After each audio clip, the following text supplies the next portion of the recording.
दर्शक बंधु Asia cup 2025 भारतीय दल घोषणा सरी भितर एबे विवाद रही बीसीसीआई चयनकर्ता हूँ बा कोच गौतम गंभीर हूँ विवाद एपाई कहूँ सबुठी एबे नाराबाजी दि जाउची कहीं श्रेयस अय्यर जे मिडिल ऑर्डर खेलती तांकू जो एशिया कप सिलेक्शन होईची टीम रे तांको ना नाही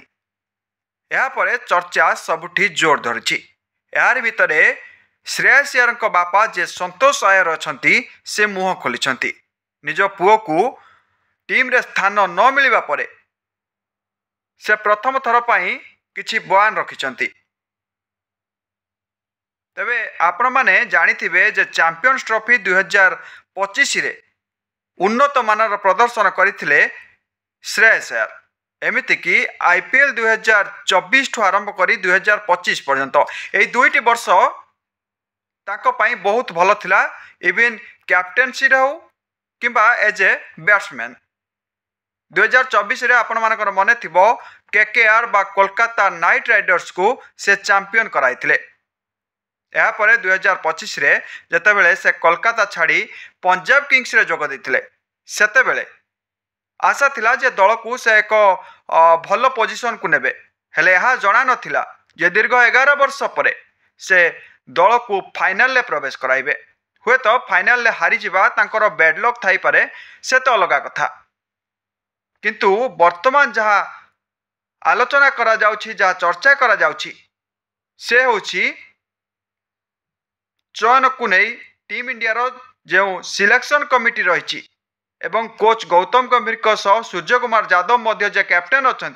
ए समस्त को नहीं एवं चर्चा जोर धरी। तेबे दर्शक बंधु मुझे कही रखुची जे संतोष अय्यर जे श्रेयस अय्यर बापा अच्छा से कही जे मु जानिनी श्रेयस अय्यर को आउ कौन करने को पड़ो जो ताकू टीम रे स्थान मिलिबो से वर्ष पर वर्ष आईपीएल उन्नत मानर प्रदर्शन करी आछि Delhi Capitals Kolkata night Riders या सहित पंजाब किंग्स को पर्यंत या सहित पंजाब किंग्स मध्य प्रत्येक दल पाई से भल प्रदर्शन करिछि ता सहित भल कैप्टेनसी मध्य भल करिछि 2024 रे केकेआर को चैंपियन करबा सह 2025 रे पंजाब को फाइनल ले प्रवेश कराइछि। या सहित संतोष आउरी मध्य कहिसंती जे मु कहूनी टीम इंडिया रो कैप्टेन बा टीम इंडिया रो कैप्टेनसी श्रेयस अय्यर को मिलू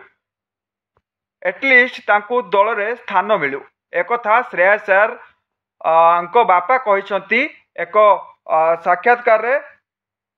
साक्षात्कार तो नुहति एक बयान देइछंती। तबे दर्शक बंधु या सहित तांको जतकाल पचरा हेतला जे श्रेयस अय्यर जो एक खबर पाइबा परे से केमिति फील करथिले बा कौन कहिथिले श्रेयस अय्यर को एटीट्यूड बा आमे कहि परिबा तांकर रिएक्शन कौन थिला जतेबेले तांको जणा पड़िथिला जे एशिया कप 2025 पई तांको दल रे स्थान मिली नाही। या परे संतोष अय्यर कहिथिले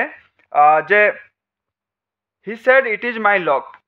एक कथा किए कहले ना श्रेयस अय्यर तांको बापा कहले इट इज माय लक एथिपाई से कहा को ब्लेम करूना। तबे श्रेयस अय्यर आपण जानिथिबे जे श्रेयस अय्यर जने शांतशिष्ट खेलाड़ी से एते उत्फुल्लित हुअंती नाही किंतु आपण मान देखिथिबे पड़िया भीतर मध्य से बहुत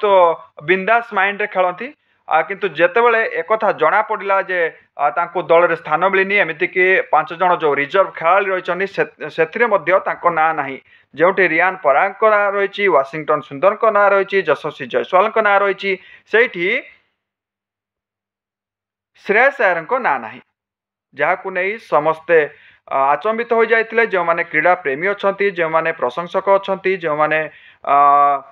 क्रिकेट को बहुत पाखरु देखती। तबे यार भितर से आउरी मध्य गोटे कथा कहिथिले